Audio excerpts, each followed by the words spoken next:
All right, we've got just a couple more folks in the parking lot wandering in. We'll let those folks get settled around the periphery. I think there's some spots. And then we'll get going here in a minute or two.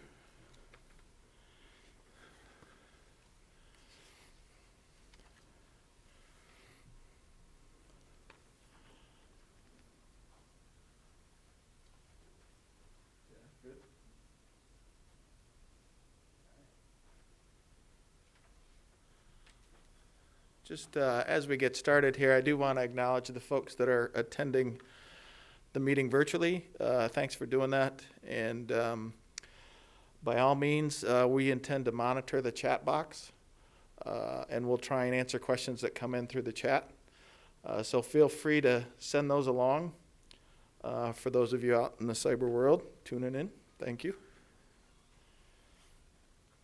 And as far as being able to see monitors, we've got some monitors down below and then some on the sides. Hopefully everyone's got a fairly decent view of things.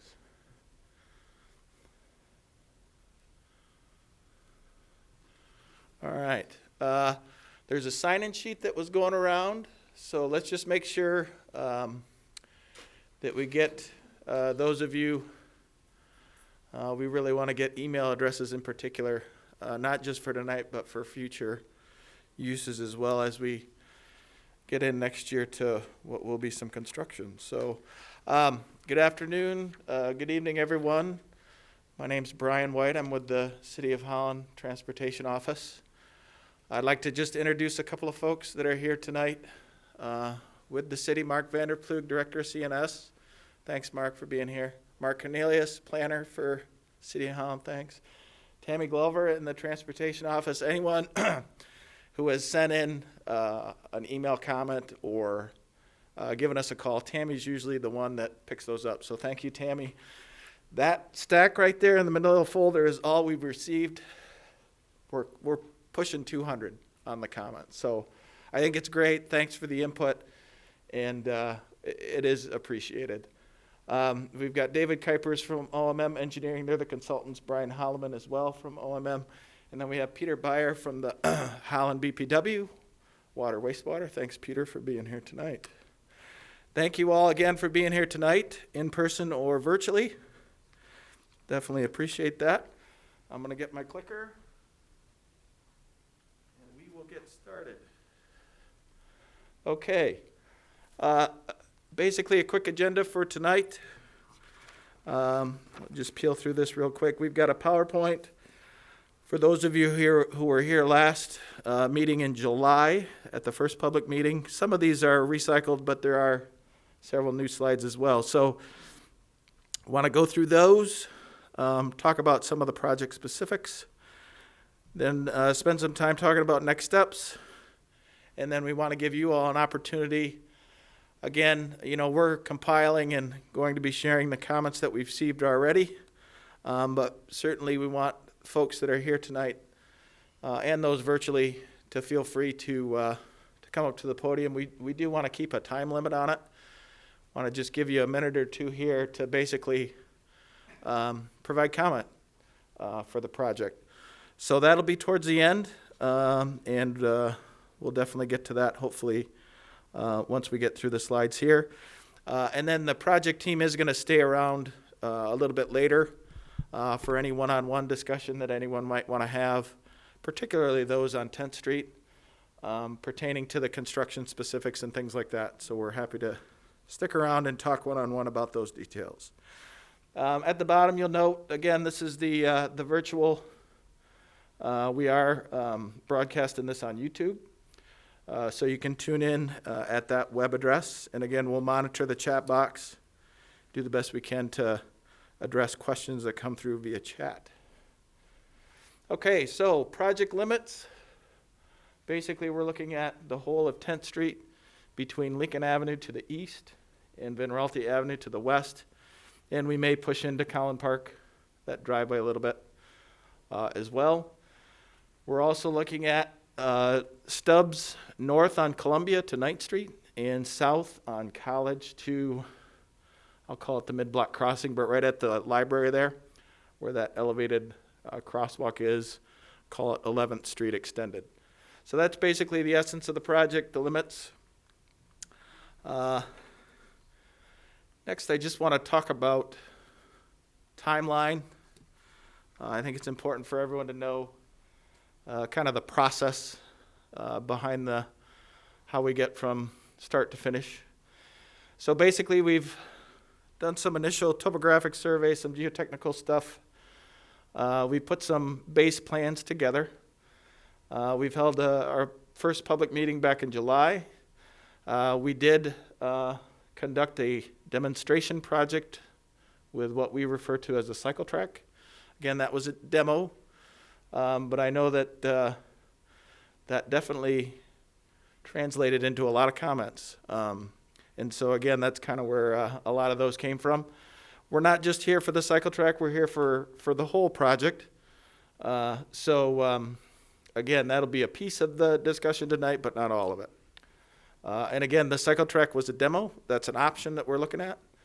As you can see from the timeline, we are not to the design phase yet, much to the chagrin of those two guys that really want to get going on it. But we wanted to hold this second public meeting, get input, certainly on the cycle track, but anything else related to the project. And then we'll use that input, make a recommendation to council, hopefully get an approval from council fairly near term here within the next couple of weeks. Then we'll get going on the design. And then because there's funding associated with this project is going to go through the Michigan Department of Transportation's bid letting process, which is a very short 5-month process. Being facetious there, they got their process and we have to stick to it, but it is pretty much a 5-month process. But then that lands us to a start of construction that will be ideally after Hope College gets out of school. We'll get started at the we'll get started at the east end by Lincoln and work ourselves to the west, finishing up at the Collin Park end of the project. Probably be divided into 2 or 3 phases. So folks on the west end won't necessarily know there's any construction going on at first. And then folks at the east end, as we finish up with the project, they should be enjoying the benefits of a newly constructed street, at least on those early phases. So we typically do this more often lately with projects, is we'll plan to have another public meeting. The design will probably be fairly close to being complete, if not complete. There's probably an opportunity for some tweaks at that point, but we'll be pretty far along in the process. But really that public meeting, certainly we want to get input, but we also want to, again, touch base with people, share with them details on the project and kind of what to expect. So obviously the design will inform that, and we're not through the design yet, so it's, again, got to go through the process. But so that's a little bit with regard to schedule and process. Okay, so let's go ahead and go through just some of the background on 10th Street. It's a full reconstruction project. It's been on our capital projects list for many years. So we're excited to get to it next year. We did receive approximately $1.2 million in federal funding. That's through a grant with our local metropolitan organization, otherwise known as the MAC, Macatawa Area Coordinating Council. They have an office over there on Ottawa Beach Road, right by Captain Sunday there. So that is good. Some of the impetus for the project, obviously pavement condition is one of them. We've got Paiser ratings. Again, what we go through every year, we go and we rate our streets in terms of what's a good street and what's a bad, just on the surface. So we rate the asphalt condition, a 1 being really bad and a 10 being a brand new road. The ratings, and they vary from block to block, but they're in the 2 to 3 range, which we would consider poor for 10th Street. We've recently, and I'm excited about this, we recently completed a sidewalk condition assessment last year of our whole sidewalk network, which is no small task, and I'd like to thank the group of interns that did that. If they happen to be tuning in, I think some of them are. Thank you. But the sidewalk, again, it's a little bit of a mixed bag depending on which block you're on. Same kind of scale, 1 being poor, 10 being brand new sidewalk. We range from 4 to 9, so I would say on the whole that sidewalk's in fair condition. We'll talk about what we intend to do with sidewalk further on in the presentation, but it's kind of a, we'll call it surgery maybe, not a full reconstruct. The utility work and the extent of the utility work has a lot to do with the degree to which we slice and dice the sidewalk in order to get utility services in, and then the degree to which we want to just do a wholesale reconstruct of the sidewalk. So again, some of that just feeds on itself in terms of what we end up doing. As I said, full reconstruct, we're looking at utilities. I've got a slide here next that talks about a little bit about the history of the utilities and their vintage. We're looking at storm sewer, water main, sanitary sewer, and certainly our partners, utility partners, are looking at things. I know AT&T, they've got a hub right there at 10th and Central, so I think they plan to do some work right there at their hub. Semco, Comcast, and others may jump in to various degrees. I think Semco actually is in pretty good shape here with newer infrastructure. Important, particularly for all the folks along 10th Street that may be here tonight and tuning in virtually, we're not planning on any assessments associated with this construction project, so that's good news. The one exception to that I will say is snowmelt. Typically there is an assessment. There's actually a couple of different things that happen with snowmelt. Right now I don't believe, at least with the extents we're looking at, we're certainly not looking at going out into the residential areas with snowmelt. This really has to do with more of the urbanized areas closer into downtown. So we'll talk a little bit more about snowmelt and some preliminary plans for that. But really just wanted to get that out there to folks with regard to the assessments. Okay. I was wondering how this was going to show up, but at any rate, what this is basically just a construction history for 10th Street. And I start on the left side of the screen there is basically that first block at the westernmost extent from Vinralty to Washington. Just step through the vintage of the utilities. So basically, if I could summarize, the water mains in circa 1929 across the whole of the project. Sanitary sewer varies a little bit. The west end is quite a bit newer sanitary sewer wise than the east end. So certainly focus for sanitary sewer is going to be on that east end. We've got some storm sewer to various degrees too. Again, storm sewer kind of follows the sanitary sewer where we're a little newer on that west end.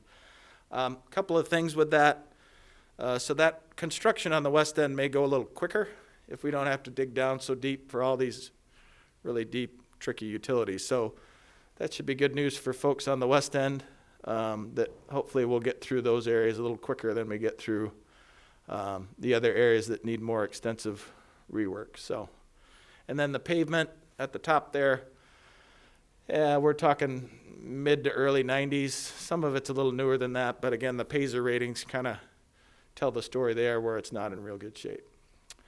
Okay. So just a brief overview of the scope of the project. Again, kind of tuning into this. We'll go into a little bit more detail on this, but basically we're looking at utilities. Some of it's going to be more on a spot basis. Some of it's going to be wholesale. Water service work. Peter's going to talk a little bit more about the water service work. That's something you want to tune into, though, and you'll be receiving a lot of correspondence, those of you on 10th Street, with regard to the water services. New curb and gutter, new pavement, new sidewalk, potentially some bike facilities, and some snow melt. So, again, some of that's going to be surgical, some of that's going to be wholesale. And as we get into the design, we'll flesh that out. All right, I'm going to turn things over to Peter, and he's going to continue with the details. Good evening, everyone. So Thank you for that previous slide about the age of everything, because it sets up the discussion nicely for utilities. So sanitary sewer work towards the west side of the project, we've already done some fairly non-intrusive work to line those sewers and preserve them, effectively constructing a new sewer inside the old one. So we were able to do quite a bit of cost savings there to extend the life of that infrastructure another 100 years. But towards the east end of the project, we have some other issues where we don't want to necessarily preserve the sewers that are there. We actually want to reconstruct them, change the way they flow a little bit. So that's what you're looking at here. Primarily, we're looking at Central over to Columbia, I believe, if I'm remembering the streets right. Yep. So 2-block section there, and then primarily in the non-residential area. The water main work. We know for certain that we'll be looking at these 2-block sections for water main replacement. Primarily what we look at here is the criticality of the infrastructure. So what does it serve? How large is it? Where does it supply to? And what kind of history does it have? Has it had a main break before in the past? So based on those kind of factors, we're looking at this section right here, kind of around the railroad tracks. We want to get some new pipe underneath there because the railroad does have a pretty heavy loading on it, and we don't want it to break underneath the railroad. That would be a very bad day for us. The other aspect that comes into play, though, and I apologize if this is very small from where you're sitting, there's some blue and red squiggly lines on this map along 10th Street, and what those are the water services going from the water main to the homes. The main itself, the length of 10th Street, is 1920s, 1930s vintage, which sounds pretty old, but they really don't build them like they used to anymore, and 90 years on a cast iron water main is not the oldest that we have in town. They typically can push up to 120 to 130 years before we get really concerned about them. So looking across the entire city, this main really wouldn't rise to the top of our priority list, with the exception that now we have a surface project looking at doing some roadway work on top of it. So we would hate to miss the opportunity to replace that main now in concert with the rest of this project, as opposed to getting a new street in there and having to tear it up in 20 or 30 years completely. So while this decision hasn't been made yet, we are evaluating doing water main work further to the west. And what that would probably entail then is also grabbing the last little red segments of the water services that you see on there and replacing those as well into the home. Typically, we would not replace water services into the home, but recent regulation by the Department of Environmental Quality, rebranded Eagle, requires that the utilities do that for any water service that was previously connected to any source of lead. We have already removed all the sections of lead that were in these water services, and that usually used to be about a 6-inch to 1-foot piece that just connected the service down to the main. These pipes going into the home are made of galvanized iron, which over time could accumulate trace particles of lead. So that's where the regulation came from, that it's not on the homeowner, as it normally would be to replace that section going in the home, but that the utility is actually responsible for that. Now, we are responsible for doing that over a 20-year period. So looking at the remaining life of the water main and this 20-year cycle, we would have to be digging up this road in the next 20 years, more than likely. So we're still in the early discussion phases of that, but it's looking probable that we might be extending this water main work a little bit further west than we had originally anticipated. So that's something that might be news to some of the other folks here. That's a fairly recent discussion for us at BPW, but there will be more news to come for those that would be impacted by that work. And I think that's just covering exactly what I just said. This is just a quick schematic of that water service work. The main is to the right and the home on the left, obviously. There's that little dividing line down the middle of the front lawn where the sidewalk is. That's the ownership line. The utility owns from the main up to that shutoff valve that's in the sidewalk area, and then the homeowner owns the rest of it into the home. Typically, the homeowner would be responsible for that replacement into the home, but that bottom line is showing that under this one-time replacement, the regulations require that we take it all the way into the home.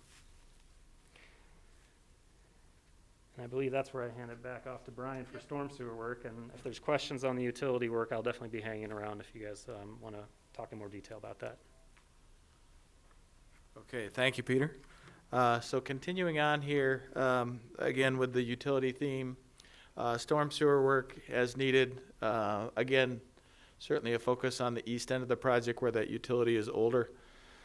We'll try and save what we can, or at least utilize what we can on the west end. Sump pump discharges. Certainly we want to take the opportunity for any of you that may have a basement sump pump, or any sump pump for that matter. We want to go ahead and get those connected into our system. Some may be connected in the sanitary sewer. We really don't like that. And so we would certainly want to take the opportunity now with the reconstruction to switch that and get those sump pumps, again, clean water, clear water discharge into the storm sewer. So keep that in mind. If you do have a sump pump, please let us know. We'll want to be in contact with you and make sure we get that thing tied in. Let's see, driveways, yes, so future, and this inevitably happens with a project, somebody realizes after the fact or makes the decision after the fact, hey, we want to put in a sump pump.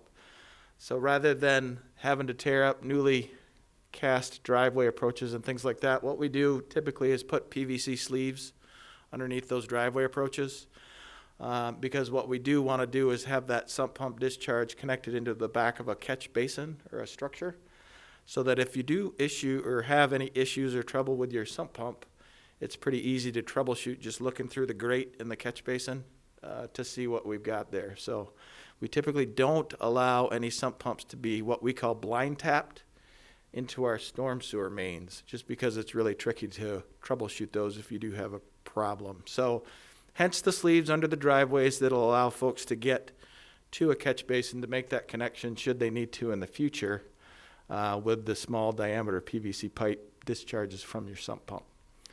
Okay, yeah, and then again, we typically work with the homeowners to make those connections during the project. If it does happen after the project, then it's up to the owner to make those connections. Obviously, again, you can use those PVC pipes in the right-of-way that we leave, and those can also be used for irrigation and things like that too. So with that, we'll continue on. Non-motorized component. So again, we did that demonstration with the cycle track. It was intended for just that, the demonstration. We don't have any of those in town. So we did give that a try and trial that out. We received a lot of comments on that, so thank you to everyone for those comments. But when we talk about non-motorized, we're not talking just the bicycle features. We're also talking sidewalk. So certainly there's going to be some sidewalk improvements, again, in those areas where the sidewalk's in poor condition, or when we're slicing and dicing with utility services. That's where we'll be focusing the sidewalk improvements. In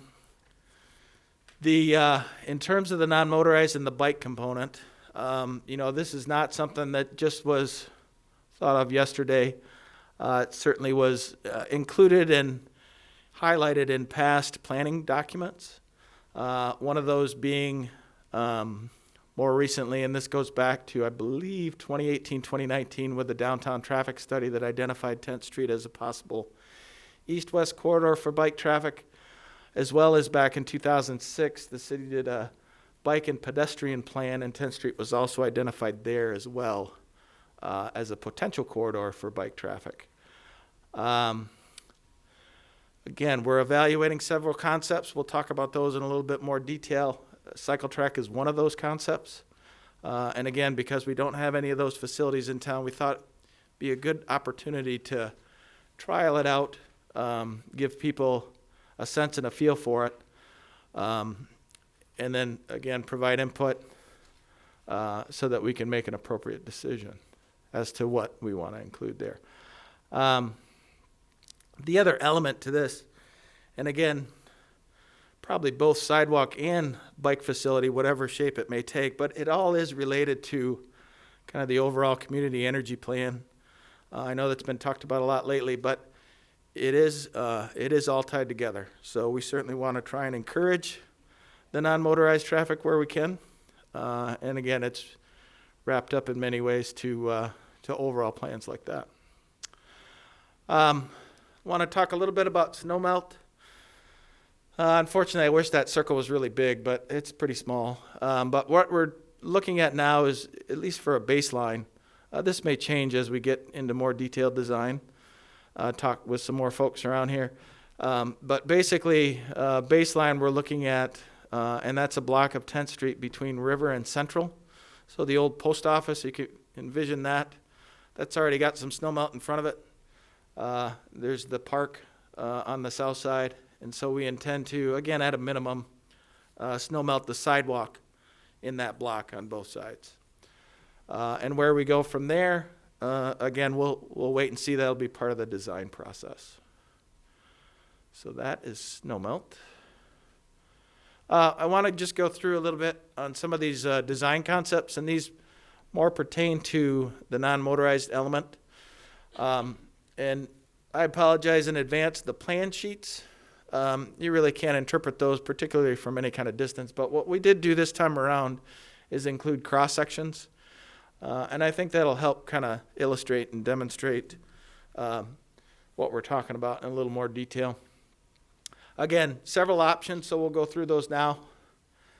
And yeah, I wish that was a little bit bigger, but basically one of the options that we're looking at is bike lanes. Again, this is not the cycle track, this is the bike lanes. And then maintaining on-street parking on the north side. And if you look at Central Avenue, south of 12th Street, a very similar cross-section. So what we're looking at there is about a 38-foot cross-section back-to-back.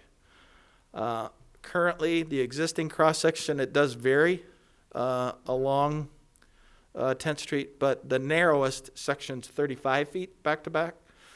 So we'd be a little bit wider if we went with this cross-section.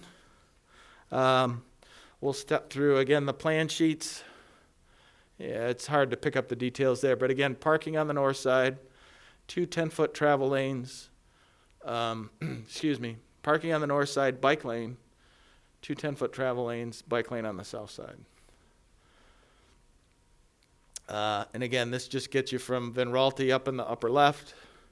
We just go down through Pine Avenue, River Avenue, and we ultimately get to Lincoln on the other end. The next one that we're looking at is, again, that cycle track. The cycle track cross-section is between 40 to 42 feet back-to-back, so a little bit wider than the bike lane section. Again, we'd propose to maintain parking on the north side. Cycle track would be on the south side. There'd be a little buffer space like we had out there with the 10-foot traffic lanes and parking on the north. So again, that's in plan view here. Hard to see, but basically east to west. Another thing we looked at, another option is basically bike lanes and on-street parking on both sides. This cross-section gets wider yet. We're 45 feet back-to-back and maintaining a 4.5-foot parkway and 6-foot sidewalks there. So, again, west to east there. The last one that we looked at, and again, not something that we're probably taking a serious look at, but I thought it's appropriate to share with the group.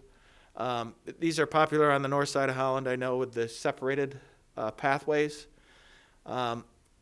Unfortunately, given the setup, the current setup with existing trees, 6-foot sidewalk, things like that, it really doesn't matter which side we would put, i.e. a 12-foot separated path on, but we'd basically be severely impacting whatever side that would go on. So we're not really proposing that. I don't see that as making it through the cut as an option. But we wanted to share that, particularly for those folks that may look at the north side and say, hey, have you looked at the shared use path? Is it something that may be a possibility? And if we did that again, we'd be very limited on the parkway or the curb space between the curb and the shared use path, whichever side we decided to go on. So again, it's here, but it's just to basically illustrate that. probably not going to be a viable option for the future. Okay, so would like to talk about next steps. And again, this is kind of rehashing that initial graphic that we went over. We want to compile the public input. As of about 3 o'clock today, we had 195 comments. I'm assuming they've been coming in today like crazy. I'm assuming we're over 200 now. And certainly for those folks that want to add input tonight, we want to take that in and document that. So we'll compile the public input. Obviously, we'll include things like, are you on 10th Street? Are you not on 10th Street? Are you a citizen of the city of Holland, or are you not? You know, those kind of things will all filter into what we compile. We want to also compile relevant reports that we're working on. Again, there's quite a few that go into the design. We do have an arborist. It's a third-party arborist that comes through and does a tree evaluation for us, so we'll be looking at that. And believe it or not, we've done this for many years now at the city. They do come up with what I'll call dangerous situations with trees that we discover through this process, and we typically take the opportunity to address those as part of the project. Obviously, if it's an imminent situation, we do it immediately, but for those that, again, may flag an issue, we'll try and address it as part of the project. Parking study, we've done some of that already. We'll continue to do that, and then that will help inform what we decide to do. Crash analysis, that's typical.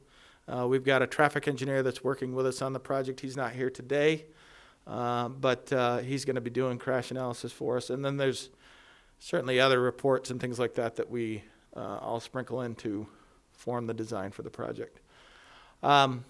We'll go ahead and further evaluate these alternatives. There may even be some other alternatives that we look at. Then we will make a recommendation to council. Then once we can move forward with that, once we get council approval, then we'll continue with the detailed design and then follow that timeline with MDOT's bid letting process. Again, with the idea that we typically will have a bid opening, and I wish we could get earlier, but it's probably looking like an April bid opening with a early May construction.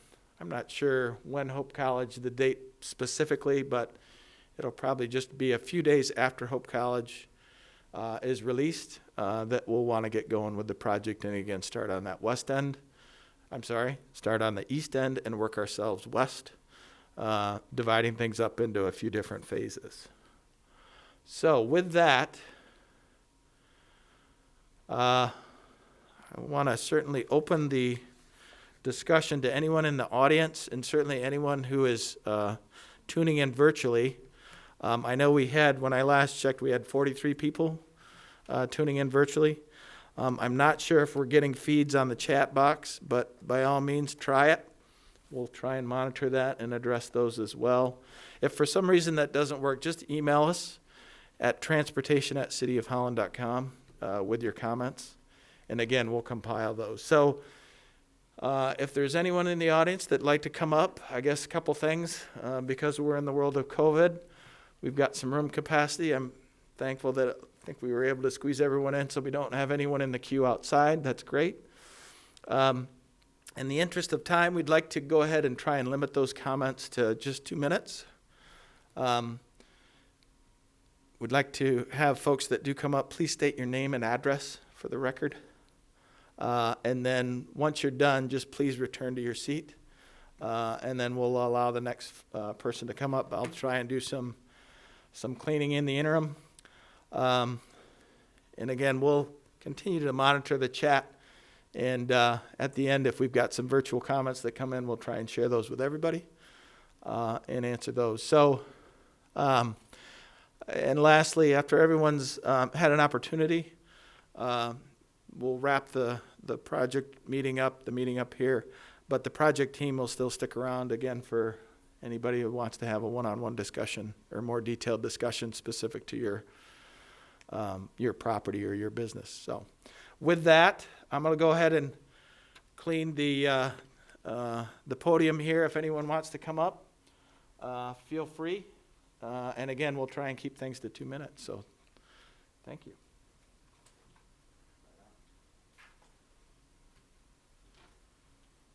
All right. Oh, nobody's going to take the bait. Here we go. All right. Again, name and address, if you would, please. Hi, guys. My name is Cody Locksman. I'm a resident on 10th Street. I live at 259, and I don't like the idea of a bike path coming in for multiple reasons. The bikers don't live here and have to deal with it every single day, and we do. We have utilized parking for a long time on the street, and it's almost impossible for some of us to park our vehicles without the street parking. That'd take away from that. And also, bikes can use the road now the way it is if they really want to. And I don't think anybody has a problem with bikers riding on the road now. We're all aware of that. They like to go down to Collin Park, and we keep our eye out for them. So, also, there's a lot of nice gardens and trees all along 10th Street that we're going to see just cut out. And we're going to lose a lot of our shade. And those trees have been here a lot longer than any of us have. So, I just don't feel it's right to pull them out for a bike path.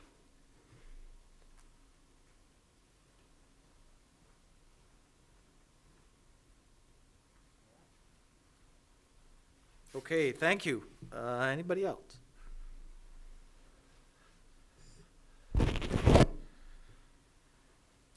I'm Monica Donnelly. I've lived at the corner of Washington and 10th since 1978. I have 45 signatures here from 10th Street residents whose priorities are to preserve the streetscape, the green space next to our street, to preserve our parking places because we're already stressed in that area, and to preserve curbside access for our residents. 10th Street, as it's currently configured, has been safe and accessible for cyclists. It's a quiet residential street with a canopy of mature trees for shade and shelter. It's lightly traveled. There are stop signs at every intersection and 25 driveways per block, which slow the traffic. I recently spent 7 hours of a typical midweek day counting all the vehicles that passed my house. The most vehicles in an hour, 20. In those hours, there were a total of 112 personal vehicles, cars, vans, and pickups, 2 MAX buses, 2 school buses, 4 commercial delivery vehicles, and 3 bicycles. How does this demonstrate the need for additional accommodations for cyclists? For at least 7 months a year, both sides of our street are filled with overflow parking whenever there are events at Collin and Centennial Park and the Capon House and Boat Works. During tulip time, it's a bus loading and unloading area. It's a little inconvenience for us who live there, but we can access our driveways and accommodate delivery and service vehicles. The proposed changes will have serious negative impacts on the neighborhood for 12 months a year and provide only occasional minimal benefit to the community at large. The loss of half the parking will make accessing driveways more dangerous and difficult. It will severely limit access to curbside for snow and leaf removal and trash collection, and for deliveries and visitor parking. The loss of mature trees and plantings will have a negative impact on our streetscape and will take years to recover. The proposed project is an extremely disruptive and expensive undertaking that does not solve an identified problem, nor does it add to or enhance the lives of its neighbors. Thank you.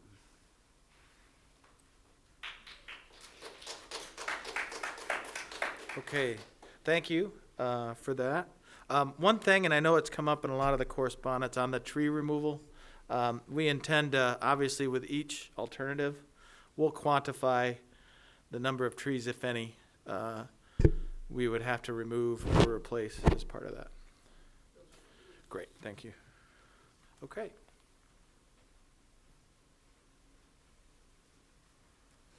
Hi, I'm Joyclava. I live at 195 West 10th and been there for 25 years. Ditto to everything Monica said so well. I also feel like we got very little notice about this. I was totally unaware about a bike path conversation going on until we came home to signs posted said no parking, which was unexpected. I feel like I'm not sure who's served by this bike path or how it's being evaluated. Thank you for taking the time to share what you did about what you noticed in your observations. I feel like if we want Holland to be a place for bikers, a better place to be for bikers, why don't we spend some time and effort on bicycle education and driver education and enforcement? The worst things that I've seen going on in my street is people speeding to the next stop sign. If we really want to enforce safe bicycling around the town, let's not put in stoplights and a bicycle path on a street where you have to stop every corner anyway. I mean, let's put up more signs about sharing the roads or driver education or something like that, rather than a bicycle path that takes away all my parking for my family and company. Thank you. Okay, thank you. All right. Anyone else?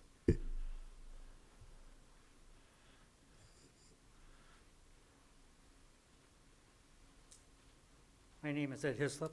I live at 237 Van Royalty. I'm on the corner of 10th and Van Royalty. We've been there 6 years, and I have noticed a lot more bike traffic on Van Royalty, 9th Street, 11th Street, going to South Shore. So I don't understand why 10th Street is a priority to this. And I also, the grant money is tied to a bike path. Is that correct? It's an element of the. An element, how much of an element is that? It's not quantified. I see. All right. And like Monica says, when tulip time comes around, 10th Street's crazy. But I feel that biking most of the year is not a problem on 2 blocks of 10th Street, from Van Royalty to the east. I just don't see it. Thank you very much. Thank you. All right, next. Sure, come on up.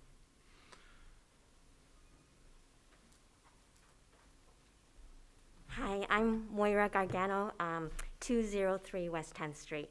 I want to ask a question about when we're putting in the water, sump water, whatever you call that, does that necessitate widening the roads?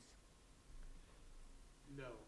No, the widening of the road not, but Okay. it disturbs. Disturbing, but so the widening of the road is only necessary to create a bike path or a bike track. Yeah, and I can, you go ahead and finish, and then Okay, I can comment. So I wanted to clarify, I just wanted to make sure that the widening of the road was for the purpose of creating a Sure. bike track and not Yep. for the water. Yeah, got it. Okay, and then the other thing was, what Ed was saying regarding busy streets. I was just wondering why we couldn't have bike track or bike lanes put where traffic is a little more busy and more quick, more fast. And then also the environmental costs. I just feel like if we're really concerned about the environment, does widening the road for a bike path, cutting down all the trees, what's the cost to the environment that way? Sure. Okay. Again, so with regard to the last point there, I think there's certainly elements we can do without any tree removal, but we're going to flesh that out a little bit. Obviously, we want to save all of them if we can, and address the ones that may have issues with them. So certainly the goal here is to maximize and to continue to preserve the tree canopy.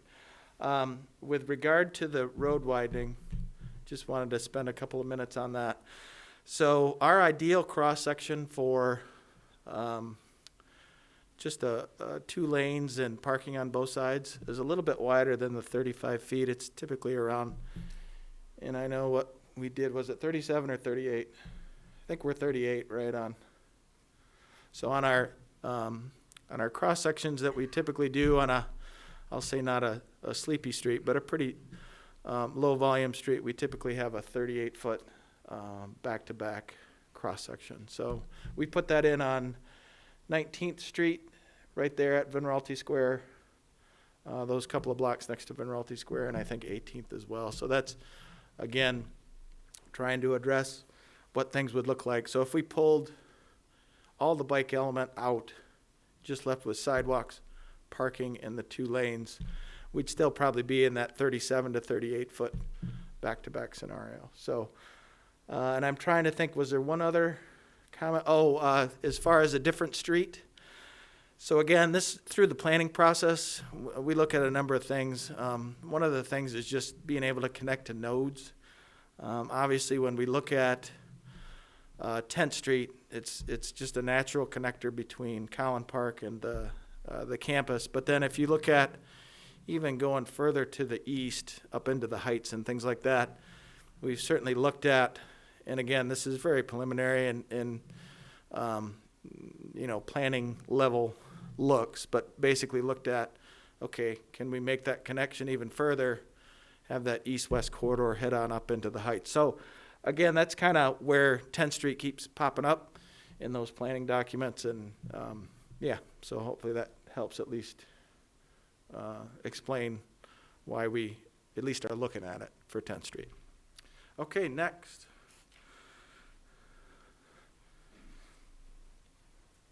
My name is Sally Andrews, and I live at 196 West 10th. I guess my questions would be, I guess I've not considered 10th Street to be unbiker friendly as it is. I have worked remotely now since March, and I sit at the window and I can see that there's very little traffic, light use to the sidewalks. So I guess my question to the city would be, was there an issue that was there a known issue with bikers using the sidewalks that now we have to do something additional to accommodate them? Yeah, and I would say we certainly want to create the facilities to encourage the use. And the hope would be that, we get more bicyclists out there if we create more spaces for them. And we feel like the existing sidewalks don't support, because a lot of times they're just empty. So I don't know, it just feels like the trade-off to create more space for bikers that aren't there very often. We're losing valuable parking, treescape. It just feels like a rough trade-off. That's a fair, that's the whole, we got to weigh that out. So it's at the crux of it. Certainly. That's Yep. Okay. All right. Anyone else? All right. Hi, my name is Jenny White. I live at 862 Knollcrest Ave. My husband and I own Velocity Cycles, the bike shop next to the library. We also own the bike shop building 326 South River Ave. I want to say thank you for your consideration of a cycle track and bike facilities in our community. Thank you for your vision and commitment to making Holland a great place for all. I rode on the temporary cycle track many times. On one of my rides was with our 3 young kids. We visited the peanut store. The cycle track was well marked. I felt so comfortable watching out for the kids as they rode on their bikes on the track. They were safer. Our customer base at Velo is quite diverse. Recreational cyclists, kids, seniors, commuters, and those who use their bike as their only mode of transportation. All ages, race, gender, social class, and physical ability. It may not always be visible, but there is a decent-sized population in Holland who rely on their bike for their only transportation. A cycle track would bring equity and safety to our community. Over the last 7 years, we at Velo have hosted well over 300 bike rides in Holland, ranging from urban rides, kids rides, ice cream rides with the Holland Police Department, and more, ranging from 10 to 130 attendees per ride. The addition of the Central Street bike lane has been a huge improvement for our city riding. One issue that we still run into with our urban rides is traveling east to west. 10th Street would be a great east-west solution, but I don't think we need to limit the discussion to this single corridor. We need to think about bike-safe routes on all of our streets. In 2017, my husband and I, along with a few other parents, started a free kids bike club called Velo Kids. Velo Kids is all about getting kids out on bikes, teaching bike skills and bike safety. Last year, we had over 300 kids participate in bi-weekly bike rides here in Holland. These kids love to bike, and it has been incredible to watch their passion and skills grow. I hope our community continues to do what we can do to encourage these kids and all the youth in our community to stay healthy and active as they grow to be adults. I believe our community is at its best when our public spaces are great for an 8-year-old and an 80-year-old. I see this as an important step in our community to get kids off the couch, off their screens, and outside. It has become very obvious during this pandemic that cycling has emerged on a new level. The bike industry has never seen anything like it, and this huge increase in cycling is not a fad and is not going away anytime soon. Holland has a real opportunity to step to the lead by making this a permanent solution. Investing in a bikeable, walkable community and infrastructure like this proposed cycle track will only make Holland a healthier and safer place for all. Thank you.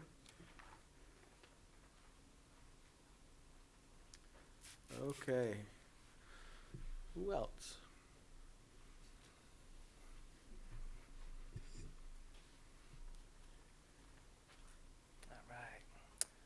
My name's John Ornay, but I've been asked by fellow local business owner Jessica Lipke to share her letter to the city on her behalf. She and her husband own Vallejo Training Gym, and now that they can be open, she is currently busy working and can't make it to this meeting. Jessica and her family are Holland residents at 97 River Hills Drive. They also own their studio building at 109 South River and employ 3 people. Letter from Jessica. Hello. I'd love to share with you what a cycle track in Holland would mean for my family. 10 years ago, my husband was diagnosed with a genetic eye disease that left him unable to drive. He rides his bike everywhere, sun, rain, snow, sleet, blizzard, wind. No matter what, he does it with a smile on his face. We will do everything to help Holland become more cyclist-friendly because of our everyday concern and always abiding fear for his safety. The proposed cycle track would provide not only a spot for our family to safely bike, but would help make the community more aware of those who need to transport themselves this way, and hopefully this awareness spreads to all areas of town. This awareness is important to me, not only because of my husband's presence riding in the community, but also because of my personal experience with losing my best friend at age 13 while she was riding her bike. Protecting cyclists from vehicles and distracted drivers is deeply emotional for me. In addition to our family story, we own a gym on River Avenue and are always rooting for the advancement and accessibility for fitness and positive health options in town. Putting in a cycle track would not only be a powerful move for local recreation and convenience, it could literally save lives. Thank you for your consideration in moving forward with the cycle track. Sincerely, Jessica Lipke. On an additional note, for me personally, I ride downtown on my bike every week. I was hit by a SUV while cycling last year. I have a number of friends who were hit by cars. One local death related to cars, both cycling on the road and cycling on sidewalks resulted in these car-bike incidences. So I think the proposed cycle track would go a long way to help reduce those issues in town. Thanks. Okay. Next. All right.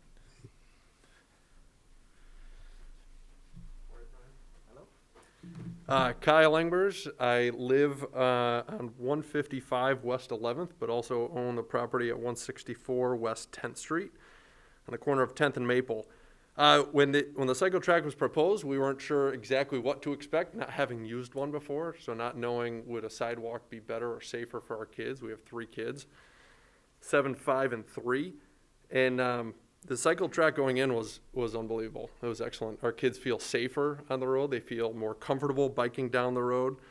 It's great encouragement. I think I'm a very big proponent of the old adage, if you build it, they will come. I think we'll get a lot more bikers using it to go to Collin Park. Riding in the road isn't all that fun. I mean, there's driveways, people are backing in, pulling out. There's a lot of busy streets. The cycle track provides a very safe place for people to navigate from Hope College all the way out to Collin Park, as we all know. The only thing, and I shared this with you guys as well in an email, it would be great if there was some type of a little bit more distinguished crossing from 10th crossing into Collin Park, if that's the goal, to really connect it down to the waterfront. Some type of flashing light system. That's just a really dangerous corner of that, or some type of speed bumps around the corner. There's just a lot of cars that whip around there I can't say in an unsafe manner because it's a busy road, but it's just a little bit difficult, especially when you have a ton of kids coming across there. But yeah, we've really thoroughly enjoyed it, along with a lot of our neighbors, and we hope it continues to move forward. Okay, just a couple of comments on that. Yeah, that, both Lincoln Avenue, that intersection, and probably more, so Venralti, really, again, just the geometry and the way that's set up, that is gonna require a fair amount of time and thought. We're certainly noodling different ideas and teasing things out, with regard to how best to do that. So again, nothing's been determined, at this point. But that is something we're going to pay a little more attention to as we go through the design process. So thanks for that.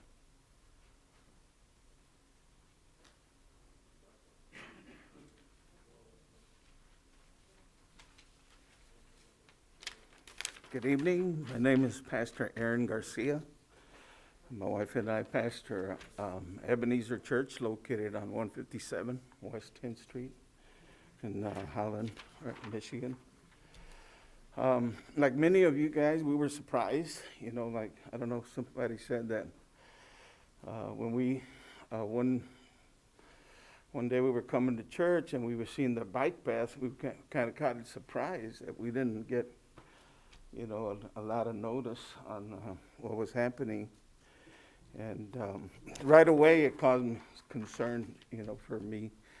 I think we're all in agreement for safety, for people being safe, and people to ride. I don't think that's the issue, today. The thing is right now, for me, is in our parking, when we park on Sunday mornings, to me, it's more of a hazardous because we got people coming in and out of the parking.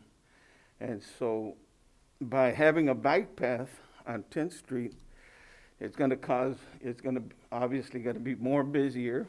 It's going to be more traffic-y. And so I'm kind of concerned for accidents to tend to happen even more there.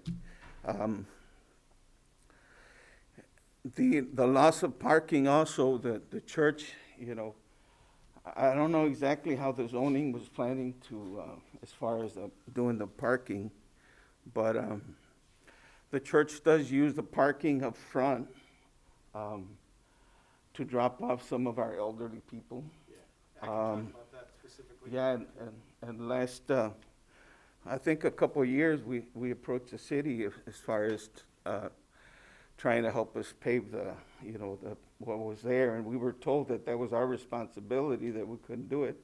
So now it kind of brings me concern because the plans call for trees being planted on there, and so that would take away from our facility, being, like I said, sometimes we use it to park elderly people that can't walk that far. We'll drop them off and stuff. So that's one of the things. And then, like I mentioned, the first is the high pedestrian traffic. It's as the more people might know about it, you're going to have more traffic, and so I'm kind of concerned, that something could happen there. Not that it will, but that's something that is hard. So that's pretty much what I wanted to share. Thank you. Thank you. Yeah, so specific to the church there, we typically grandfather in those improvements. And if you look to what we did with the churches on Maple, where we created some spaces there unique for that. I know we received some comments. I'm not sure if anyone's tuning in from Hope Church or the daycare facility there that's run out of Hope Church, but we would be looking to work directly with you folks to try and continue to make those operations work.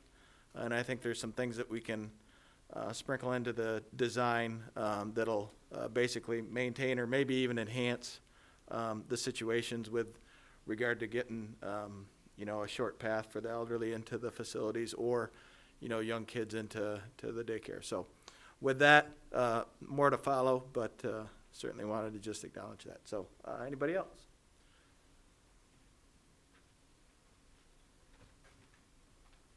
Hi, my name's Rob Walcott, 8 East 12th Street, and I actually prepared something that was like 3 minutes long, so I'll just try to buzz through. I'll cut a minute off real quick on the fly.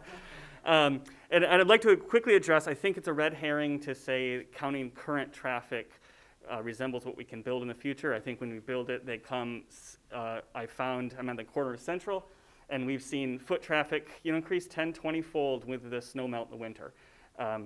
So I'll start with that. Let's skip through. So I've heard it said that bikes are already welcome on the street. I would counter that by saying it's not the same. Walkers have always been welcome to use the sidewalks on Central in the winter.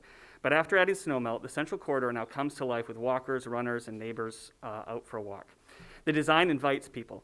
I have ridden our streets, and I have ridden the bike lane, cycle track, I believe, and they are not the same. A cycle track in the proper place is a thoughtful design element that invites us and gives us more access to a city that we already have. It makes it easier to choose a commuting option that helps us fix the parking problems downtown and in turn opens up more space for people to be in the city instead of wasting space on parked cars. I would add that a safe bike lane would aid in making our sidewalks safer by removing those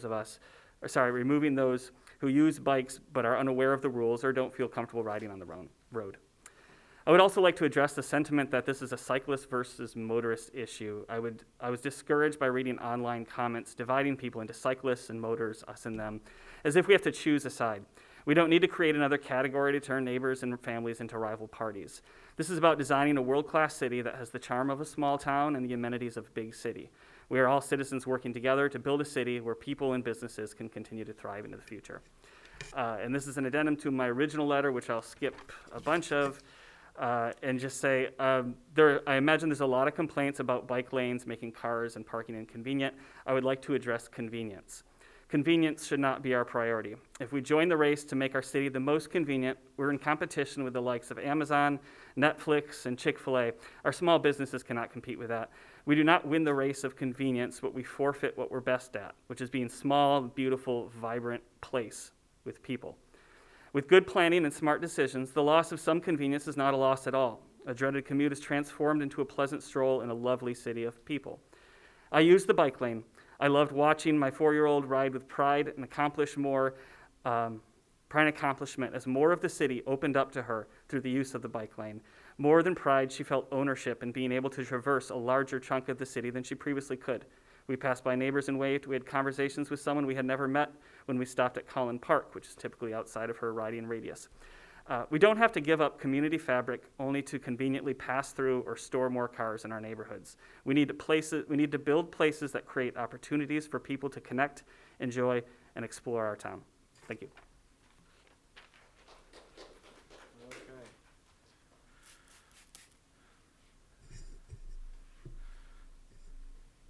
All right, next up.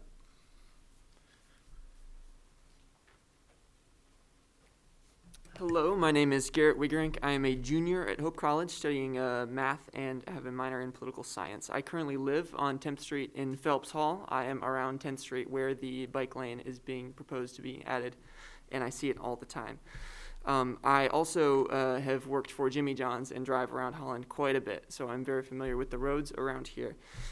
Super happy with stuff that we've done on 9th Street, but I think 10th Street as a street is a street that gets used by residents and people looking to access 10th Street. I think you made some really great comments about that the residents of 10th Street are frequently using the parking, and me, as someone who lives on 10th Street and is interacting with the college, is using 10th Street as a place to access what is going on at 10th Street. I think if we want to encourage biking, we should look elsewhere in the city, and if the priority is to get cyclists out, then we should look at somewhere that is less focused on access to this particular area and is less disturbing to residents. And so I'll pause there. I don't want to take up too much time, but I do want to share in my experience around the sidewalks. I have 2 pictures here. You won't be able to see too well, but this one here is, I saw 2 people in the entirety of me walking around the sidewalk who were using the bike lane in the time that I've been living and seeing the cycling lane in use. And the first one is actually it not being used by people using some the three-wheeled bikes, they sit down and you recline, but cycling nonetheless. And they're using the sidewalk. And the sidewalk is an excellent resource. I use it all the time. I think if we want to improve 10th Street, we can improve this sidewalk. And that gets used all the time by everybody, walkers, bikers, and has no interference with the parking or the road use. The other picture here is the cycling lane being used by runners, another reason that we should improve the sidewalk. Yeah, let's see, they're trying to catch this on the camera a little bit. And so there are runners, let's see, right there, using the cycling lane for running. I didn't see a single cyclist using the cycling lane. Like, granted, I was not 24/7 monitoring the cycling lane, and we've seen that it had some excellent use. I think if we want to do cycling, we should do it somewhere else. And the people using 10th Street are people who want to walk it, run it, and access their residences on 10th Street and not cycle. And cycling should be done as a more comprehensive plan rather than something that is just implemented for not much more than a mile strip that is just down and back. If we want to create a cycling loop to encourage cyclists, I think that's an excellent idea, and we should do it in a way that doesn't disturb the residences. Thank you.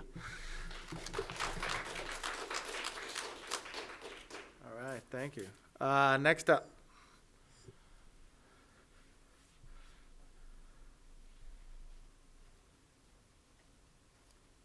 Good evening. My name is Mika Weiss. I live at 60 East 21st Street, and I'm also with Pedal Holland. We're an advocacy group that believes in making bicycling an easy choice for transportation, for recreation, and for everyone. And that's really that everyone piece is really where we were so pleased with the cycle track. And what happened is that we saw cycling become something that was available to people of all ages and abilities. And that's really the goal. We know that we have a transportation crisis in Holland. It kind of flies underneath the radar. Nationwide, we know about 30% of people who should be able to get around by themselves can't because of age, because of lack of ability, because of lack of income. There are a lot of barriers that are just invisible to us that we don't see if we're using our vehicles for transportation all the time. So this helps to solve that. There were a couple things really specifically about this and things that people have mentioned. We also are pleased with the traffic calming aspects of bike infrastructure. We do have a speeding problem in town. Added bike infrastructure, especially hard infrastructure involving curbs, has a tendency to decrease speeds. We would hope to see that here, although we don't always. And we know that transportation is now the #1 driver of climate change emissions. And I think if we look at what's happening out in California, I personally would love to see us taking that very seriously as a city in addressing that. We did some counts as well. I was out there about 10 hours when the cycle track was up there. And we had done counts, baseline counts on 10th Street last year. Last year we did about 40 hours of counts. We did what's called total traffic counts, which means that we're counting all types of vehicles that are going past. So the per hour rate for bicycles last year was somewhere in the neighborhood of 7 or 8, and this is for the entire strip. So it's not just in the neighborhood. This was for the average across the entire strip of 10th Street. This year it was over 15, so almost doubled the number of cyclists who are actually using 10th Street during the course of just this small trial. And that's without adding any additional connector routes. And the other thing that was really, really cool is that we know that sidewalk riding really irritates people.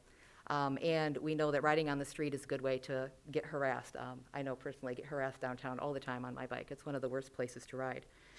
Last year, we had 35% of cyclists who were on the street and 65% of cyclists who were on the sidewalk. This year with the cycle track, we saw 5% of people using the street. We saw only 12% of people using the sidewalk as opposed to 65%, and 83% of people were using the cycle track. We would expect that to go up because some people with a new facility are just a little bit confused about where they should be. So this improves safety, and it's also most of us who are bike people who are in the room will ride pretty much anywhere. We're going to ride on any street. It doesn't matter what kind of infrastructure you put in.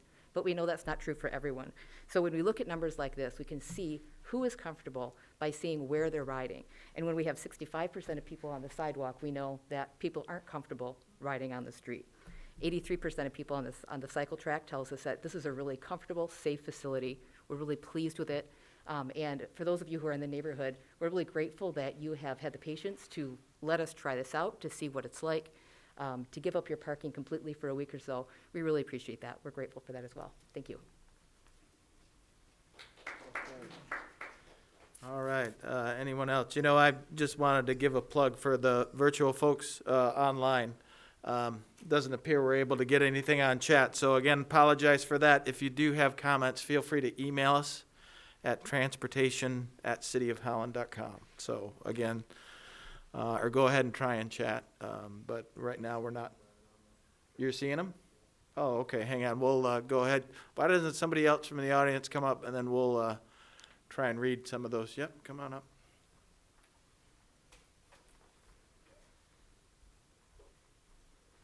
My name is Lisa Caston. I live at 206 West 11th Street. I am a neighbor in the neighborhood that would be impacted by this, but more importantly, I work for the neighborhood, so the stretch between River and Van Raalte that would be affected, that's the part that I care about.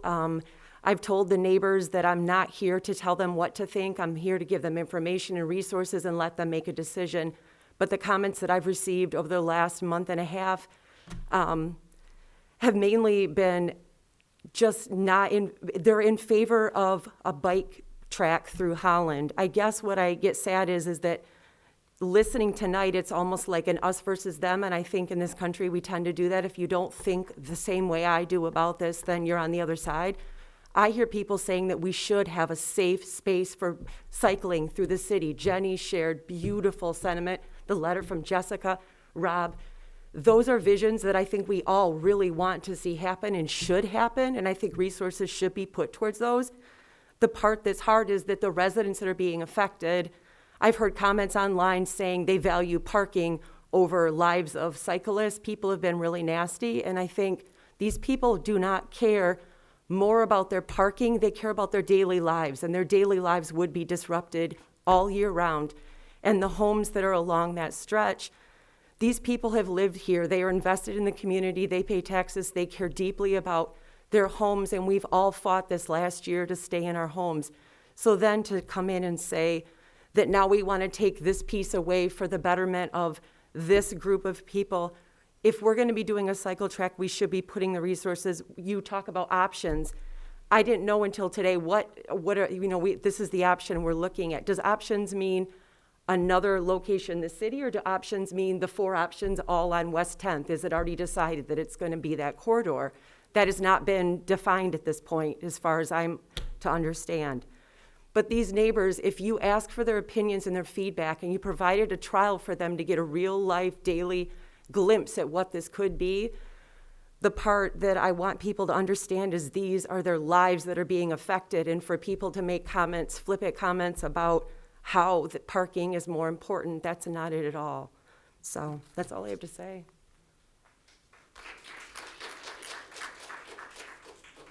Okay, so actually, we were able to get some online comments and get that chat box going. So why don't we continue with the folks here in the room, and then what I can do is just read through those comments at the end. So.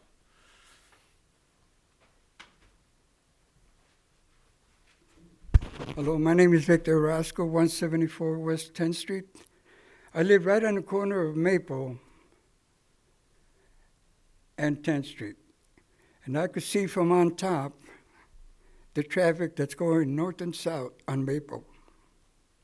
Now there's too much traffic. We've added traffic ever since we opened up the other. You got 9th Street traffic now going north, east and west. You got coming in from the other side, going and turning down on Maple toward that. And I sit in my front porch almost every morning while I drink my coffee.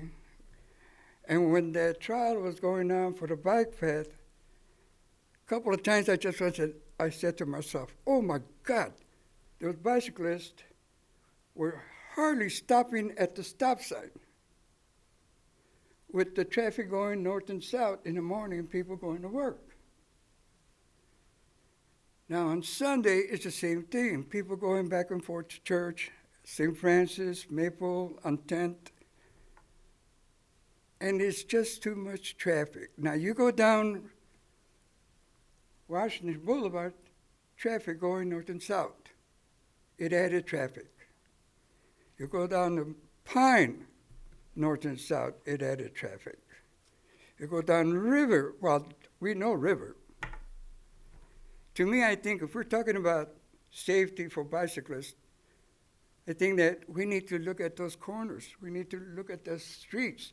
We are taking too much of a risk to put families and bicyclists along 10th Street with all the traffic that's going out on north and south. But not only that, though, I think that I ain't got nothing against bicyclists. 10th Street is a neighborhood setting. Let's not forget that. It has been very peaceful with bicyclists going back and forth in our neighborhood, and we welcome that. And I think with common sense approach, now, if there's going to be a recommendation or an option, what is it? I'd like to see it prior, before it goes up to council for approval.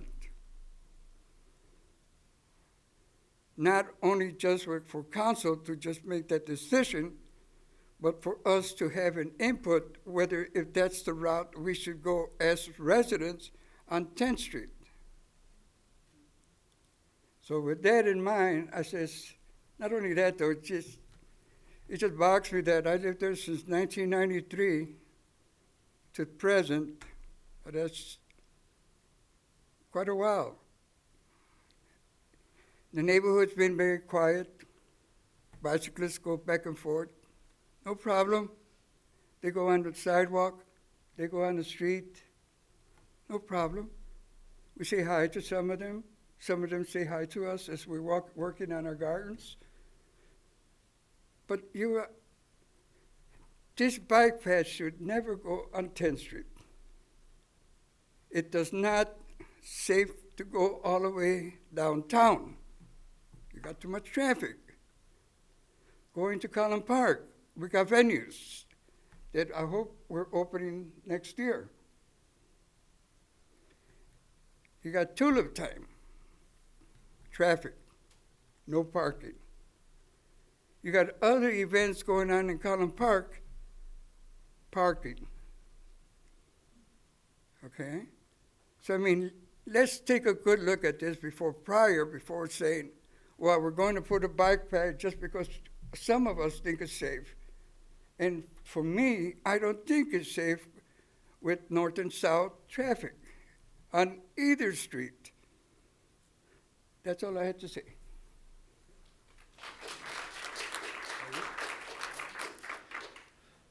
All right. Anyone else? All right. Good evening. My name is Brandon Durr. I live at 209 West 15th Street. When the cycle path test or trial opened earlier this year, my family and I were able to bike from our home to Collin Park downtown safely. We felt comfortable. It was a great experience for us as a family. I have a 8-year-old, a 6-year-old, a 4-year-old, and a 2-year-old, and I felt comfortable with them on the road in the cycle path, in the cycle track.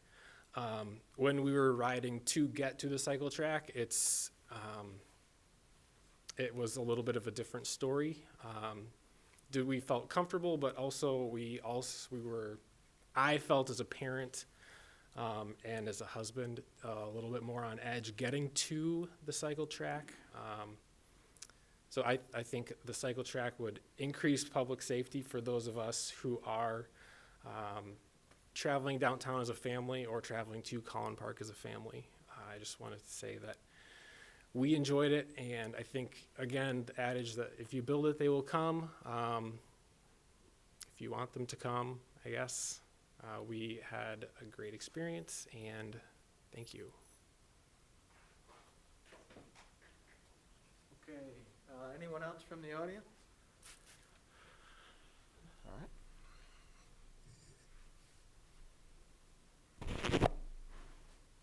My name's Tanner Penny. I'm on 159 West 11th. I wanted to echo some of the comments from Mr. Engbers that I enjoyed riding on the path with my kids. It was a lot of fun. It felt safe, and As far as safety goes, I want to make the comment that there is a reasonably good study out there, and I'm happy to provide the link to if anybody wants that. It was 13 years, 12 different cities, and tens of thousands of incidents between pedestrians and bikes and cars and pedestrians and cars. And the only thing that showed that reliably that there was additional safety for everyone was the addition of cycling infrastructure. I don't know if 10th Street is the perfect spot for it. I certainly don't have the vested interest that the residents do in the parking concerns that would arise with changes there. But I do think that Holland could benefit a lot from a cycling infrastructure that's better than what we have right now. From a health standpoint, from a safety standpoint, just from an attitude of the community standpoint, what are our leaders trying to say to the community? I think the attitude in the community is reflected by the leadership, and whatever steps we take should reflect what we want for our community going forward. And I hope that that's health and safety at the forefront. That's all I have to say. Thank you. Okay, anyone else from the audience? Yeah.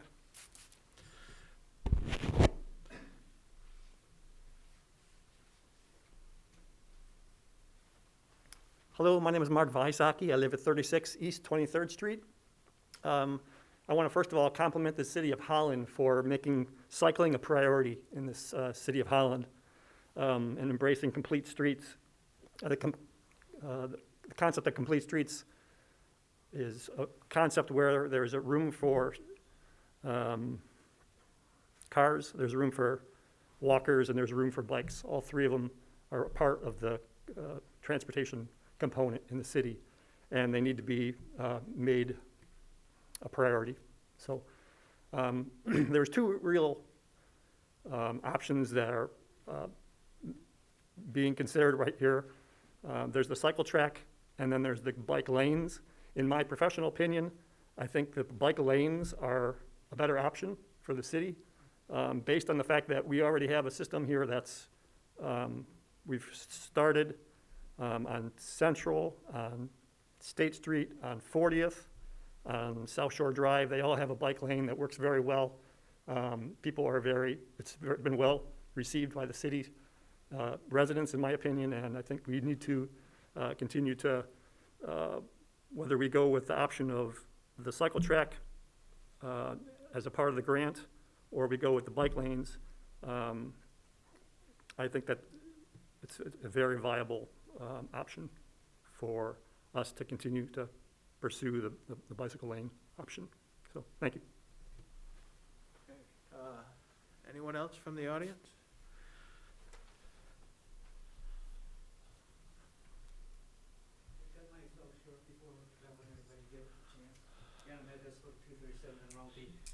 I just don't think 12 feet is necessary.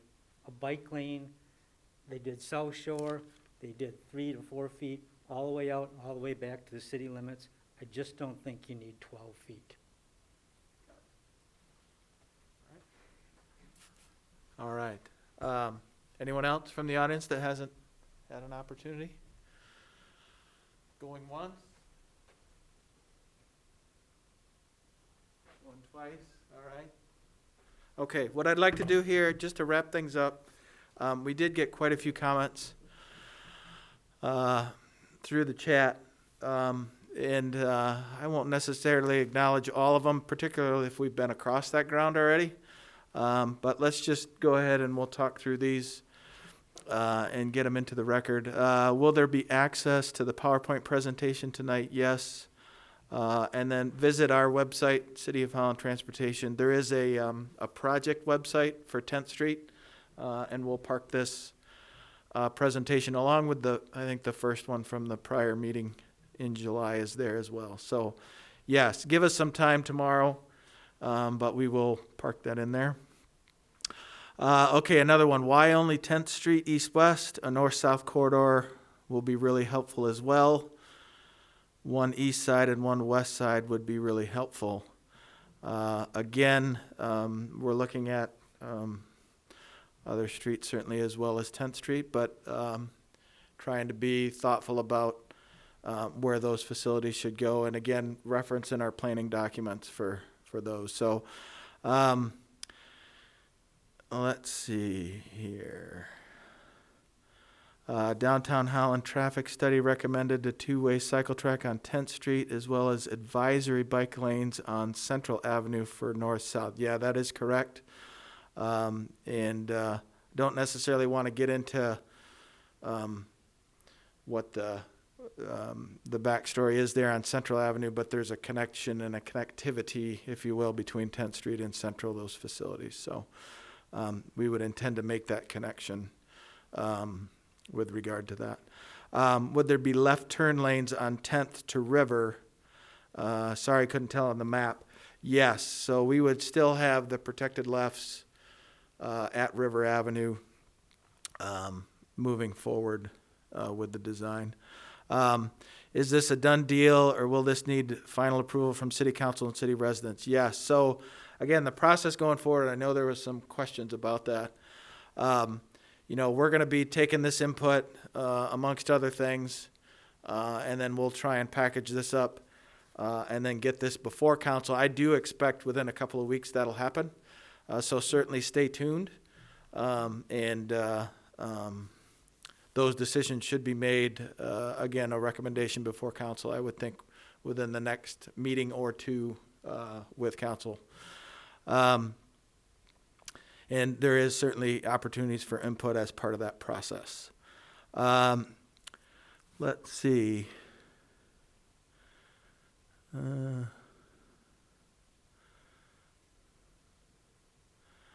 I know we've had some comments about investment into the trial, and there's something that came through electronically with regard to that, just inquiring about that. And again, we're proposing a project budgets vary, certainly with Peter looking at different things too. It will affect the overall price of the project, but right now we're probably just shy of $5 million overall.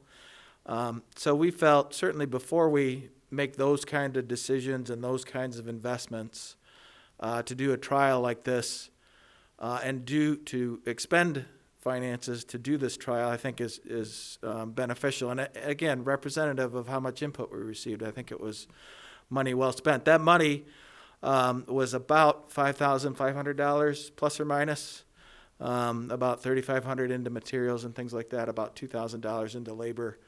And thank you to the volunteer. There was 9 of us on that Saturday that set it up. And there were several volunteers, so thanks to the volunteers for doing that. Again, no matter the outcome, it was great just to give it an opportunity to be experienced by folks. So, good or bad. Let's see.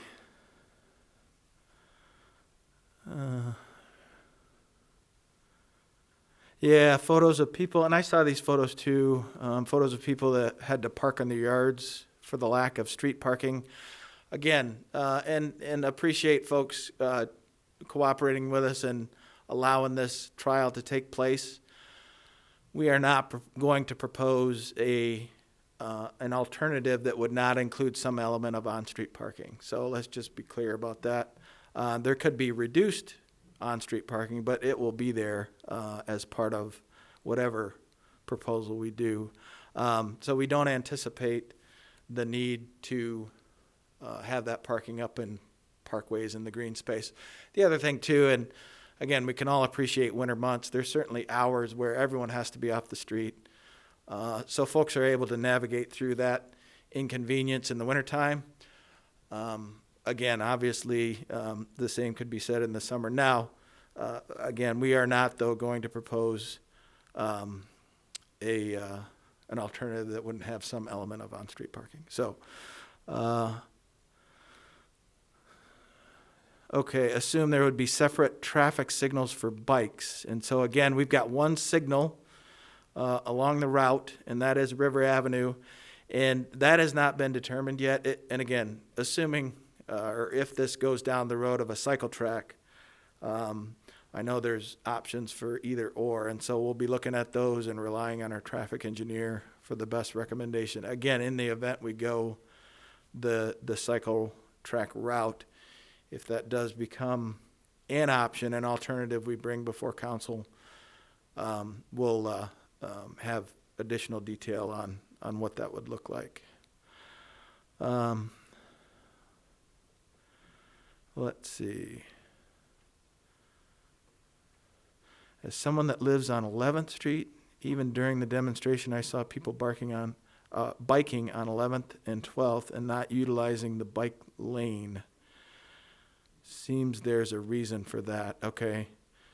Again, observations there.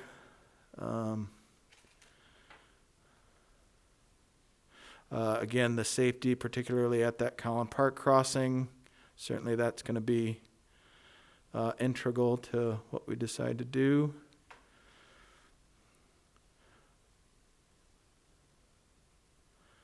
Do the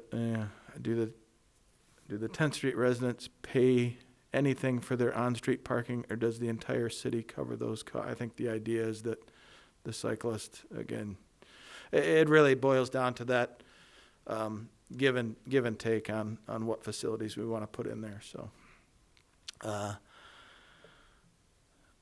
I understand the connection nodes concept. However, if there's no way to cross safely to Collin Park, it seems pointless.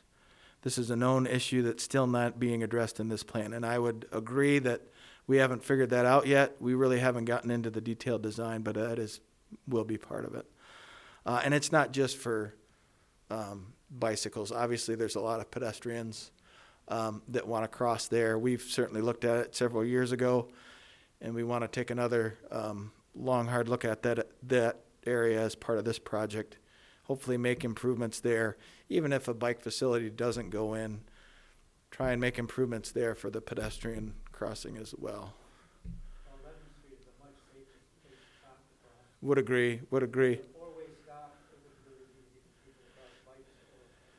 Understood. We've talked about that sidebar. The obvious question becomes, will it be used, right? So folks are nearest point. I think, again, it's right. You can go either with that. Let's see. There's a lot of folks there's more of a conversation going on. I think I'll spare everybody those details.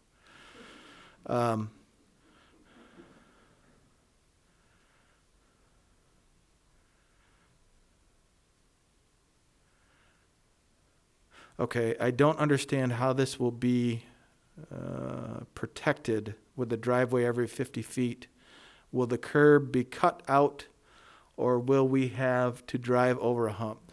Yeah, and again, similar to, if we go down this road of a cycle track, and Peter actually comes from places, I'm going to put you on the spot a little bit here, but had some experience with some cycle tracks out in Colorado, and so we've been conversing back and forth there. Obviously, what does it look like in the winter? This interaction with the driveways, things like that. All good questions, all going to feed into the design, but certainly there's an option there where in the summer months, you can put temporary delineators up, similar to what we did with the trial. Obviously, those aren't going to be viable in the wintertime, because we're going to plow the whole street curb to curb. So there could be a slightly different look to it, wintertime versus summertime. And again, that's just details that have to get flushed out, should that become an option here.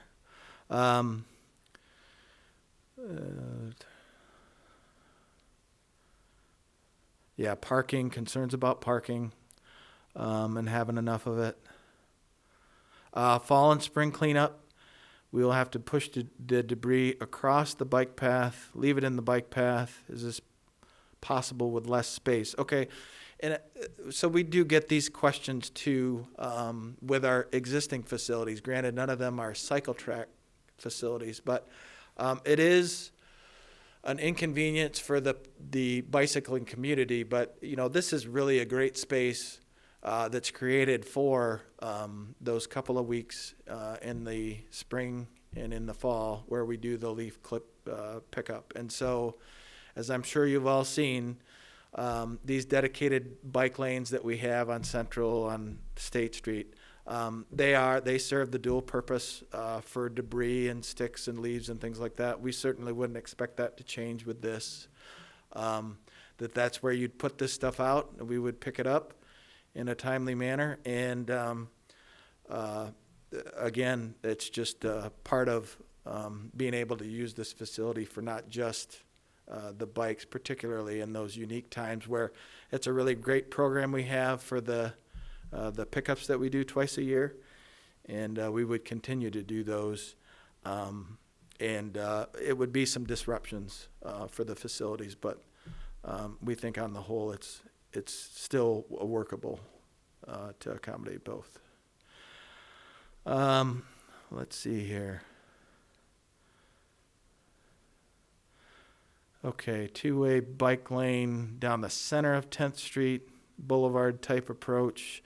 We've certainly looked at that. I think the cross-section gets pretty big when we do that. So, again, we're trying to keep the impacts, particularly to the trees, to zero if we can, but certainly trying to minimize those. So the wider we go with the cross-section, the more impacts we have. So, again, the median one I don't think is really viable from that standpoint.